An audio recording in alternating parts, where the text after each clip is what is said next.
읽은 말씀을 가지고 오늘 나눌 말씀의 제목은 잎만 있는 나무, 장사꾼만 있는 성전입니다.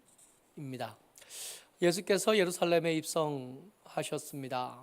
마가복음은 예수님께서 성전에 예루살렘에 입성하신 뒤에 하루가 지나갔다. 그러고 이제 다음 날부터 예루살렘에서의 일들을 본격적으로 기록합니다.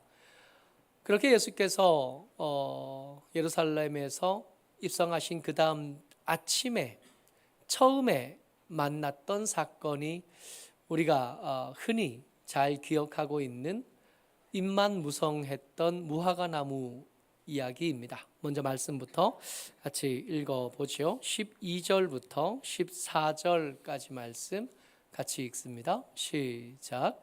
이튿날 그들이 베다니에서 나왔을 때에 예수께서 시장하신지라 멀리서 잎사귀 있는 한 무화과 나무를 보시고 혹 그 나무에 무엇이 있을까 하여 가셨더니 가서 보신즉 잎사귀 외에 아무것도 없더라.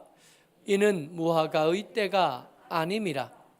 예수께서 나무에게 말씀하여 이르시되 이제부터 영원토록 사람이 내게서 열매를 따먹지 못하리라 하시니 제자들이 이를 듣더라. 아멘. 예루살렘에 입성하셨던 예수께서 베다니로 다시 나갔다는 겁니다. 그리고 그 다음 날 다시 예루살렘으로 들어오셨는데 시장하셨나 봐요.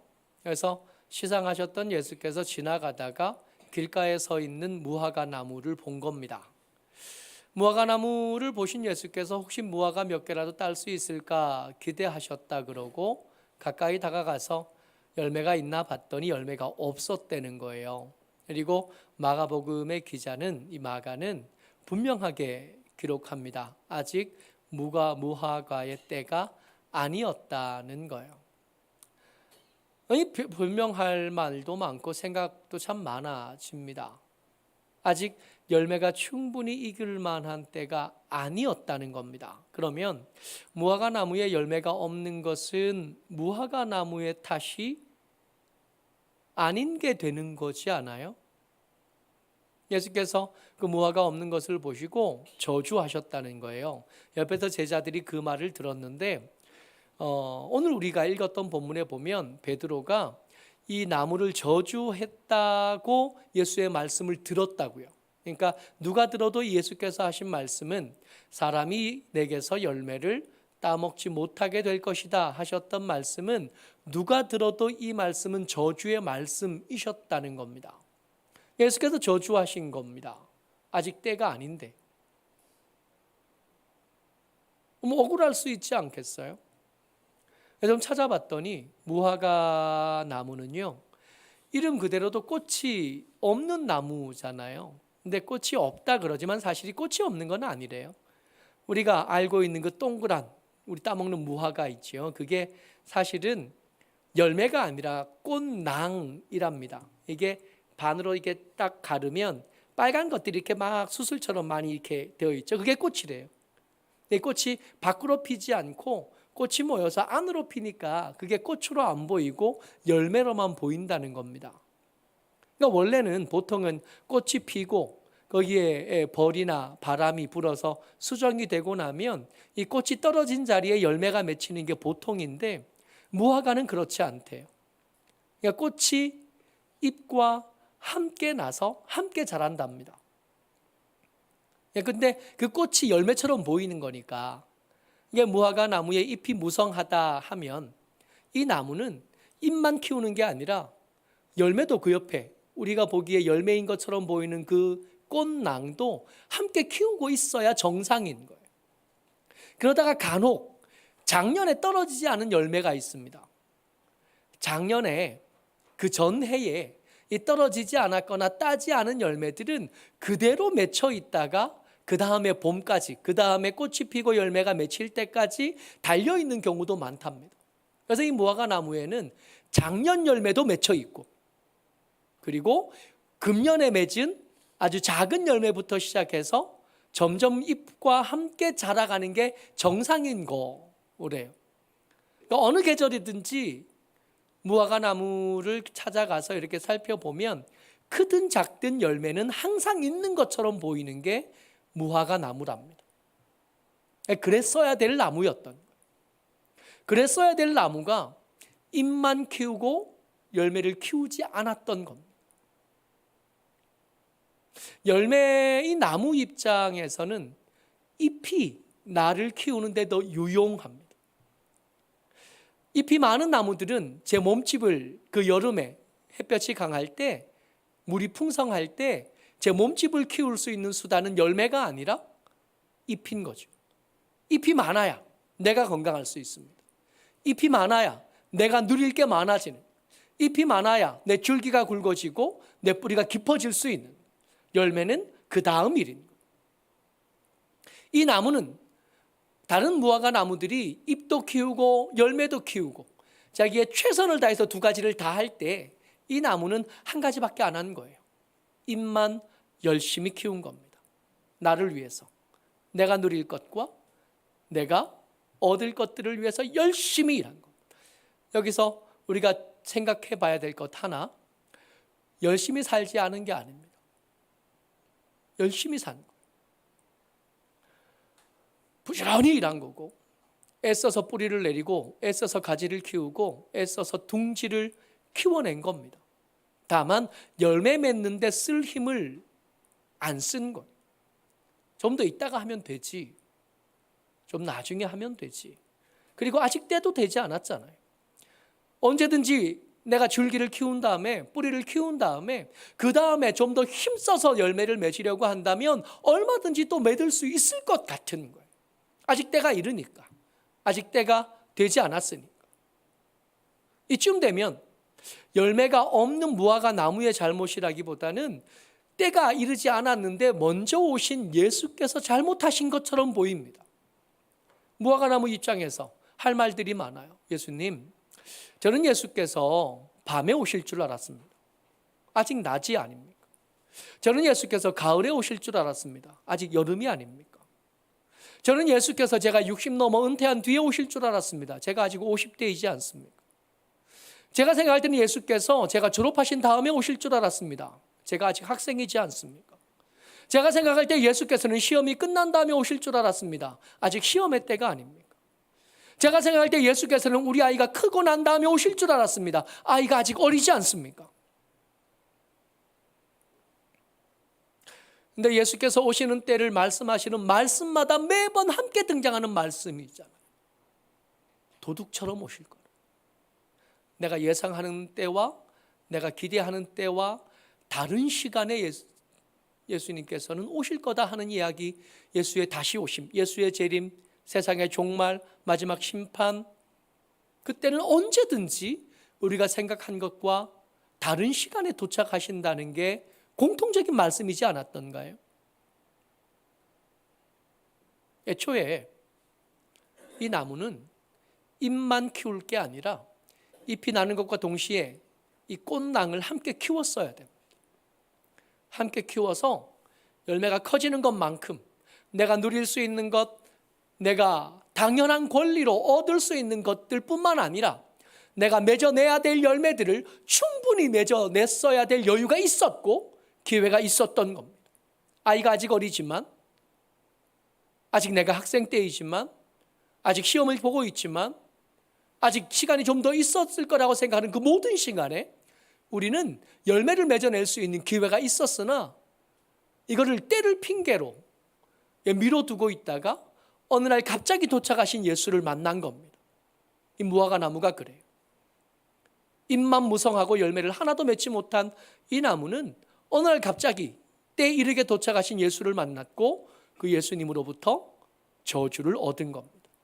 그러니까 마가는 이 무화과 나무, 이 열매 없는 무화과 나무를 만나고 난 다음에 예수께서 성전으로 가셨다, 그러고 기록합니다. 그러니까 의도가 있는 기록인 거예요. 다른 복음서들과 달리 마가는 예수께서 예루살렘 성에 들어가신 다음에, 그런 다음 날 무화과 나무를 만나셨고 그때 그 무화과 나무는 잎만 풍성했다. 그리고 성전에 들어가셨는데 그 성전에는 장사꾼들만 가득했다라고 기록합니다. 여러분 읽었던 말씀 그 앞에 15절부터 16절까지 등장하는 말씀에 보면 예수께서 예루살렘 성에 들어가시고 성전에 들어가셨더니 거기에 매매하는 자들만 가득했대요. 근데 대표적으로 두 사람들이 등장합니다. 돈 바꾸는 사람이에요. 예루살렘의 그때 당시의 풍습을 연구하시는 분들의 연구에 따르면 성전에서 쓰는 세겔과 성전 밖에서 쓰는 세겔이 무게가 좀 달랐던 것 같아요. 그래서 가끔씩 성경을 읽다 보면 성전 세겔로 하는 말씀들이 등장하는 것을 봅니다. 그러니까 무게가 좀 다르고 성전에서만 유통되는 다른 동전들이 있었던 겁니다.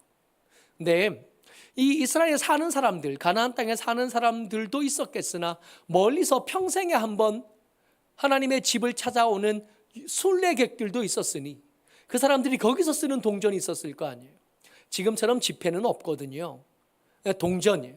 이것을 혹 금으로 만들거나 은으로 만들거나 구리로 만들거나 철로 만들 동전들이 있는데 그 정도 동전들의 모양이 다 다르고 그 동전들의 가치가 좀 다 달라서 거기서 뜨는 동전 가지고 성전에 도착하면 이것을 그냥 헌금으로 쓰기는 부적절한 겁니다. 왜냐하면 이 로마 시대의 동전에 반드시 들어가 있는 거 있잖아요. 가이사의 얼굴이 들어가요. 이 가이사가 그저 대통령의 얼굴 그런 거 아니잖아요.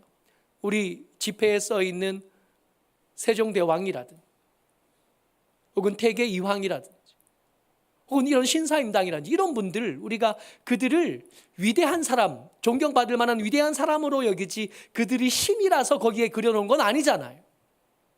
근데 로마 시대 때는 안 그랬다고요. 그 황제의 얼굴을 거기서 그리면서 거기다 조각하면서 생각했던 것들은 이는 우리를 대신에 위하여 싸우는 신이다. 우리가 섬기고 우리가 따라야 될 신이다 생각하고 거기다가 얼굴을 기록해두고 조각한 겁니다. 그러니까 그들의 우상숭배의 증거가 그들의 동전인 거예요. 그러니까 그 우상숭배하는 동전을 가지고 헌금하겠다고 성전에 가져올 수는 없는 겁니다. 그런데 이 동전을 바꿔야 되는 거예요. 이 동전을 바꾸는 사람이 그 성전에 있을 법하지 않아요? 성전에 도착하기 전에 이 가치 있는 것들을 성전에 드릴 만한 것들로 바꿔서 헌금할 만하지 않아요? 그럴 법한 거죠. 그리고 또 성전에 오면서 반드시 준비해야 될 재물이에요. 양이거나 소이거나 염소이거나 혹은 새이거나 혹은 이런저런 것들일 텐데 이런 것들도 원래는 내가 키운 것들 중에 제일 잘생긴 것, 흠 없고 티 없고 아롱지지 않은 것 그런 것들을 골라서 데리고 오는 게 맞는데 그것도 어느 정도 몰아야 그렇게 하지 않겠어요? 걸어오는 데만 6개월쯤 걸리고 배 타고 한 달쯤 온 다음에 다시 몇 달을 걸어서 도착하는 사람들이 집에서 길린 그 양을 가져오는 건 현실적으로 불가능한 겁니다. 그래서 와서 사는 거예요. 근데 그 사는 양을 살 수 있는 비둘기를 살 수 있는 곳이 그 성전 앞에 있을 법하잖아요. 그러니까 있을 법하다고. 아까 나무가 그랬던 것처럼 아직 때가 아니니까요.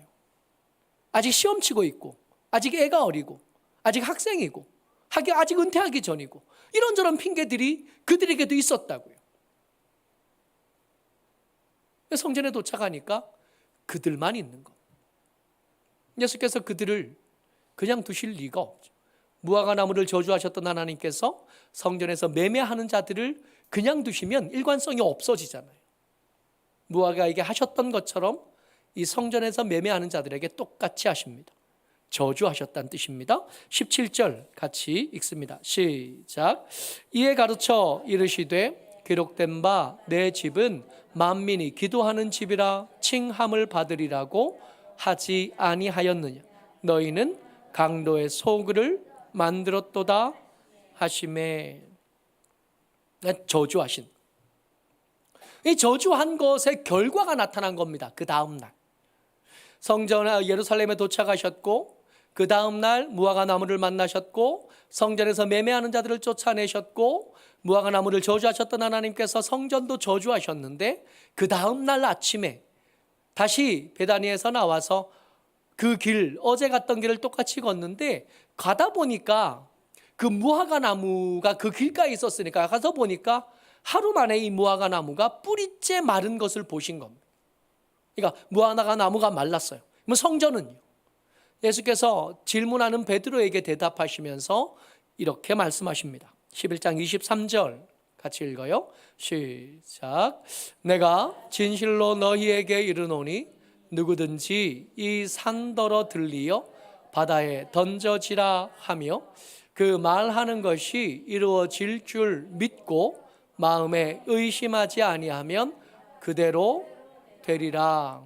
여기서 예수께서 말씀하시던 이 산이요, 누구든지 이 산인더러 들리어서 바다에 던져지라 할 때 이 산이 뭐냐 하면 장사꾼들만 있던 성전이 있는 그 성전산. 나중에 한번 가볼 수 있는 기회가 있으면 꼭 가보시면 좋겠는데, 성전이 있는 곳은 그야말로 이렇게 생긴 봉우리 같은 언덕입니다. 그 언덕을 통째로 둘러서 다윗이 성을 쌓았고, 그 성전에서 그 성 안에서 제일 높은 곳에 성전을 지은 거예요. 그야말로 이 성전이 있는 이곳은 산이라고 불리기에 딱 적당한 곳입니다. 그 주변은 어디에서 봐도 그 성전이 있는 곳은 산입니다. 이 산더러 들리어 바다에 던져지리라 했던 그 산이 성전산인 거예요. 예수께서 성전산을 염두에 두고 말씀하고 계시는 겁니다. 그러니까 예수께서 잎만 있는 나무를 저주하셨고, 그래서 뿌리째 말랐던 것처럼 장사꾼만 있는 성전을 저주하셨고, 그 저주의 결과로 이 성전은 종말을 맞이하게 될 거다 말씀하고 계시는 겁니다. 성전이 끝났다고요. 성전의 시대는 그 후로 한 30년, 40년 채 지나기 전에 AD 70년에 완전히 멸망합니다. 그러니까 나무가 뿌리째 마르는 데는 하룻밤이면 충분했고, 이 성전이 무너지는 데는 한 30년 정도의 유예가 있었을 뿐입니다. 무너지고 없어진 것. 근데 문제가 있어요. 성전이 하던 역할이 있잖아요. 나무가 하던 역할이요. 길가에 심어진 나무의 역할은 뭐냐 하면, 나그네들이 지나가다가 시장할 때 열매를 한 개씩 얻을 수 있기 위해서 거기 있습니다. 나무가 괜히 거기 있는 게 아니에요. 성전은요, 하나님의 백성들이 하나님을 만나러 가는 곳이 성전입니다. 하나님을 만나러 가서 성전에 도착하고 보니 내 부족한 것과 내 모자란 것과 내 부끄러운 것이 생각나는 거예요. 그래서 거기서 제물을 드려서 하나님의 긍휼을 얻을 수 있는 곳 성전입니다. 하나님의 긍휼을 얻고 하나님의 용서함을 얻어서 하나님의 복을 받아서 다시 삶을 시작할 수 있게 되는 곳 성전인 거예요. 그러니까 성전은 포기할 수 있지만 성전은 없어질 수 있거든요. 교회는 문 닫을 수 있거든요. 근데 성전은 무너져도 하나님께서 당신의 백성들과 만나는 걸 포기할 수는 없잖아요. 하나님의 백성이 하나님에게 찾아가서 하나님으로부터 용서를 얻고 다시 살 수 있는 힘을 얻는 것을 포기할 수는 없잖아요. 그러니까 건물은 없어질 수 있지, 성전은 없어질 수 있지. 성전은 없어질 수 있지만 하나님과 하나님 백성의 관계가 없어질 수는 없고, 그 관계를 위한 긍휼과 용서가 없어질 수는 없고, 거기서 얻어야 될 위로와 축복이 없어질 수는 없습니다. 그러니까 성전은 없어도 성전이 하는 그 기능을 대신해 줄 대안이 필요한데, 성전의 종말은 이미 선언하셨으니 성전의 역할을 대신해 줄 거, 그게 누구냐고요? 그게 뭐냐고요? 이제 성전의 시대는 끝났습니다. 예수께서 이 성전을 저주하시고 바다에 던져 버리시면서 성전의 시대는 끝났어요. 지금 우리가 예배드리는 곳을 우리가 언어적인 습관을 따라 성전이라고 부르긴 하지만 이것은 성전이 아닙니다. 가장 적당한 표현은 예배당이죠. 예배드리는 집. 예배 드릴 때는 이것이 거룩하지만 예배가 끝나고 난 다음에는 아무것도 아닌 그냥 건물입니다. 예배하고 있을 때, 그 기능을 하고 있을 때만 같이 있어지는, 건물의 시대는 끝났습니다. 그러면 건물이 하던 역할을 누군가 대신해야 될 것, 뭔가가 대신해야 될 것. 고린도전서 3장 16절 말씀입니다. 17절까지 같이 읽습니다. 시작. 너희가 하나님의 성전인 것과 하나님의 성령이 너희 안에 계시는 것을 알지 못하느냐? 누구든지 하나님의 성전을 더럽히면 하나님이 그 사람을 멸하시리라. 하나님의 성전은 거룩하니 너희도 거룩하니라. 저주받은 성전, 그 건물을 대신해서 하나님께서 대안으로 선택하신 것은 주를 주와 그리스도로 고백한 여러분들과 저, 우리가 성전이라. 근데 여러분, 건물인 성전과 사람인 우리가 감당해야 될 역할은 똑같아요. 하나님을 만나게 하고 하나님의 위로와 용서를 얻게 하고 힘을 얻어서 다시 하나님의 사람으로 계속 살게 하는 역할을 우리가 해야 됩니다. 근데 이게 건물이 아니고 사람인 우리는 이게 불리해요. 이 성전에는 특별한 기능들이 있었습니다. 언약궤가 있는 성전에 자격이 없는 사람이 함부로 들어가면 어떻게 되죠? 문둥이 되잖아, 문둥이. 옛날에 우시야 왕이 제사장이 아닌데도 불구하고 내가 한번 해보겠다 그러고 들어갔다가 문둥병이 몸에 발병한 것을 보고 쫓겨났다가 뒷방에서 죽을 때까지 있었던 것을 우리가 기억합니다. 그러니까 그 장소는 거룩한 거. 아무도 그 장소에 함부로 어떻게 하지 않습니다. 그 장소가 가진 능력이 있고 일반 장소와 다른 뭔가 특별한 것이 거기에 있는데, 여러분 우리는 어때요? 누군가 우리를 함부로 범하면 갑자기 문둥이가 된다거나 그런 일이 없잖아요. 남들 배고플 때 똑같이 배고프고, 남들 힘들다 할 때 어떨 때는 우리가 더 힘들고, 덥다 그러니까 못 살겠다 그러고, 춥다 그러니까 또 못 살겠다 그러고, 우리 그러잖아요. 더 특별한 뭔가가 우리 곁에서 안 나타나는 거예요. 그러니까 불리해질 수밖에. 성막에서는 더 특별했습니다. 그 성막에서 하나님께서 명하지 않는 다른 불을 드렸던 첫 번째 제사장들이 불타 죽었습니다. 그 아론과 그 아들들에게는 비극이지만 그 옆에 사람들, 그 백성들이 이 이야기를 들었을 때 이 성막을 함부로 대할 수 있는 사람은 한 사람도 안 남는 거예요. 이거 특별한 것, 이거 대단한 것. 근데 세상 사람들이 지금 여러분들 같죠? 예배하는 하나님의 사람을 볼 때 저 사람들은 특별한 사람이다, 아무도 이렇게 말해주지 않죠. 특별히 뭔가 나타나는 것도 없습니다. 원래는 사망의 음침한 골짜기를 갈 때는 주의 지팡이와 막대기가 있는 법이거든요. 그냥 대책도 없이 사망의 음침한 골짜기를 우리를 등 떠밀어서 가서 죽으라고 내몰지 않으시거든. 막대기 쥐어주시고 지팡이로 함께 해주시거든. 그거 붙잡고 길을 지날 수 있도록. 그러니까 바다에 던져진 성전의 대안이 우리예요. 근데 우린데 아무것도 없이 그냥 맨몸으로 내보내셨냐? 그렇지 않다고요. 성전의 역할을 감당해야 되긴 하겠는데 뭔가 특별함이 없는 우리를 위해서 예수께서 허락하신 거, 그게 11장 24절입니다. 같이 읽어요. 시작. 그러므로 내가 너희에게 말하노니 무엇이든지 기도하고 구하는 것은 받은 줄로 믿으라. 그리하면 너희에게 그대로 되리라. 아멘. 여러분, 하나님께서 우리에게 무엇이든지 되는 이 도깨비 방망이 같은 것을 맡기신 이유가 뭐예요? 교회답게 살라고. 저걸로 내 욕망과 내 욕심을 채우는 것으로 쓰라고 준 게 아니라 너를 본 사람이 너를 통해서 하나님을 만날 수 있게 하라고.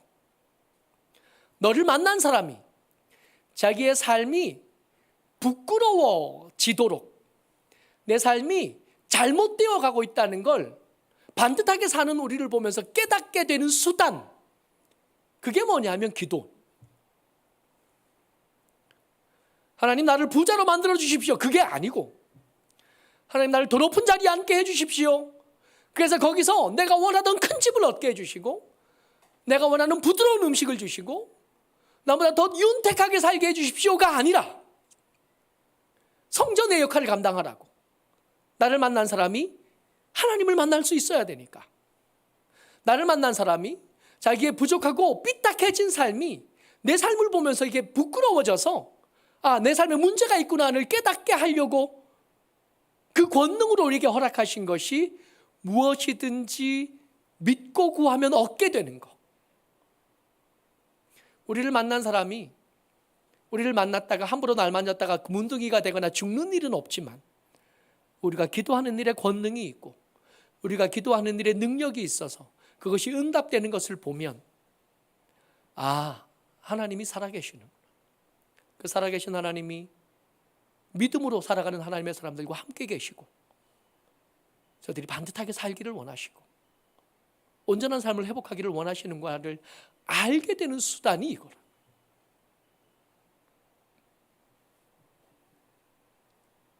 그러고 보면 우리가 그동안 기도했던 것이 왜 응답되지 않았는지 알 것 같아요. 우리가 그동안 그렇게 기도해왔던 것들이 왜 아직도 응답되지 않고 연기되고만 있는지, 혹은 거절되고 있는지 알 듯도 합니다. 건강하게 해줬더니 힘내서 예배에서 멀리 떨어져 멀리 가고, 부자 되게 해줬더니 그것들로 먹고 마시면서 방탕하고, 높은 자리에 올라가게 했더니 오히려 하나님의 영광을 가리고 부끄럽게 만드는,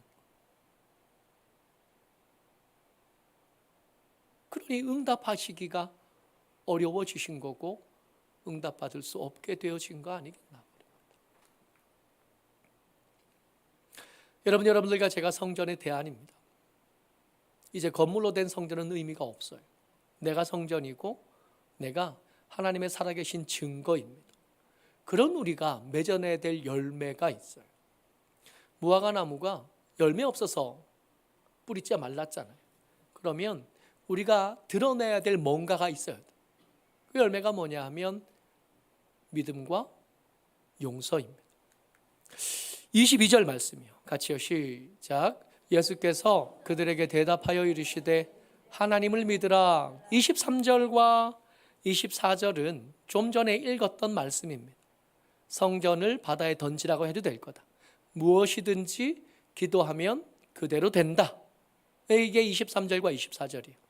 그러니까 그 앞뒤에 무엇이든지 기도할 수 있게 된 우리들, 하나님의 응답을 믿고 구할 수 있게 된 우리, 성전의 대안이 된 우리에게 요구하시는 하나님의 요구, 첫 번째 믿음, 권능이 아닙니다.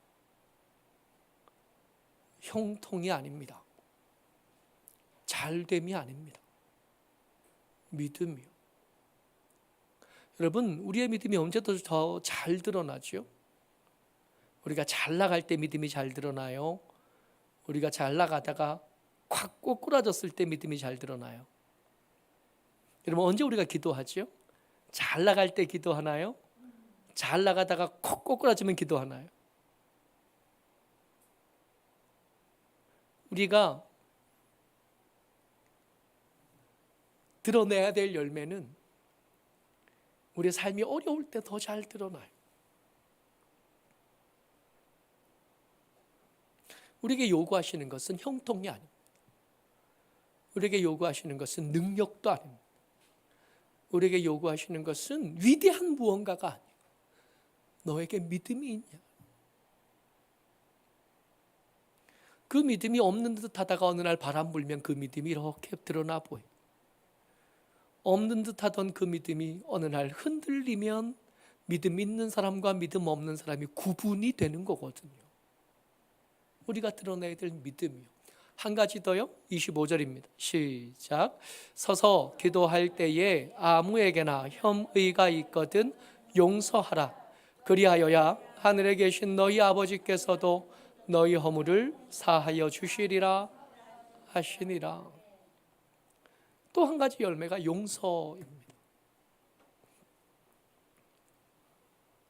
애초에 성전이 해야 될 가장 중요한 기능이 그거였잖아요. 세상 살다 보니까 때가 묻고 세상 살다 보니까 함부로 살았던 삶의 흔적들이 몸에 켜켜이 쌓이게 되는데, 이 대속죄일이 되면 이 사람들이 하나님 앞에 갑니다. 그냥 안 가고 제물들을 각자의 형편에 따라 맞춰서 들고 갑니다. 그리고 그 죄 지은 내 죄를 그 제물에게 안수하여 옮긴 다음에 그 제물을 잡아요. 그 제물을 잡고 그 피를 대신해서 가지고 가서 하나님의 용서를 구하는 곳, 그 용서를 얻어서 다시 시작할 수 있는 기회를 얻는 것이 성전이 해야 될 가장 중요한 기능이에요. 그러니까 성전이 해야 될 제일 중요한 거, 용서해 주는 거. 용서해 주려니까 어금니가 다 달아요. 마음대로 안 되는 거예요. 마음에 원한이 쌓이고 마음에 서러움이 쌓이는 것. 저놈은 한 번도 나한테 미안하다고 한 적이 없고 용서를 빈 적이 없는데 왜 자꾸 나보고만 용서하라? 왜 나만 계속 참으라 그러? 왜 나보고만 자꾸 손해보라 그러는지 모르겠는데, 그 일 감당하려다 보니까 어금니가 다 달아요. 어금니 꽉 다물고 있었거든요. 이를 뿌득뿌득 하랐거든요. 아무리 애를 써도 새롭게 용서해야 될 일들을 맞닥뜨리면 또 화가 나고 또 분노하고. 우리에게 요구하시는 것이 두 가지입니다. 믿음, 또 한 가지가 용서함. 우리가 이것을 맺어낼 만한 좋은 때가 있습니다. 그러니까 더 이상 책임도 지지 않고 더 이상 의무도 지지 않고 은퇴하고 나이가 한 70, 80, 90쯤 됐을 때 이것저것 다 내려놓고 아무것도 얽힌 것도 없고 그런 것도 없고 그냥 혼자 이렇게 있게 되면 뭐 더 이상 딱히 화날 일도 없고 누가 나한테 사정 얘기도, 그냥 이렇게 혼자 살게 있을 때가 되면 좋겠는데, 문제는요, 그때까지 안 기다려 주실 수도 있다는 거예요. 오늘 갑자기 오실 겁니다. 열매 있나? 내 믿음 있니? 용서함이 내 삶에 있었나? 당황하게 될 겁니다. 이 잎만 무성했던 나무처럼 그럴 수 있습니다. 만약 예수께서 그때 오실 줄 알았다면 한 달만 전에만 미리 알았어도 이 나무의 운명은 달라질 수 있었을 텐데 말입니다. 언제 우리에게 내 열매 좀 보자 그러실지 알 수 없습니다. 방법은 또 없어요. 어떻게 하면 그때를 알 수 있겠나? 이거는 우리에게 허락된 적이 없습니다. 그러니까 방법은 하나밖에 없어요. 지금이라도 잎만 키울 게 아니라 열매를 키우는 삶을 시작해야 됩니다. 용서를 연습하고 믿음을 쌓아가는 수밖에 없습니다. 내일이면 늦어. 지금 시작해서 작아도 열매를 하나씩 맺어가는 수밖에 없습니다. 열매 맺는 일을 시작하는 오늘 되시기를 주의 이름으로 축복합니다. 은혜가 많으신 아버지 하나님 감사합니다.